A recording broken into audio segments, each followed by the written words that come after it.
dermatolog o'zi qaysi sohalarni ko'radi? O'zi aslida dermatovenerolog bo'ladi.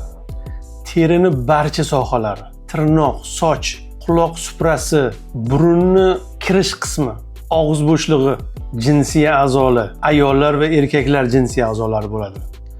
Anus atrofi, orqa chiqaruv teshigi atrofi, jinsiy aloqa orqali yuquvchi barcha kasalliklarni dermatovenerolog ko'radi.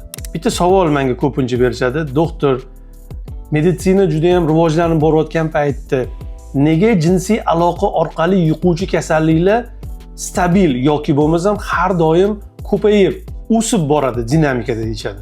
Sababi sizlar to'g'ri mutaxassisga murojaat qilmaysizlar. O'zgarish bo'ladigan bo'lsa, jinsiy sohada urolog yoki bo'lmasam ginekologga borishga harakat qilasizlar.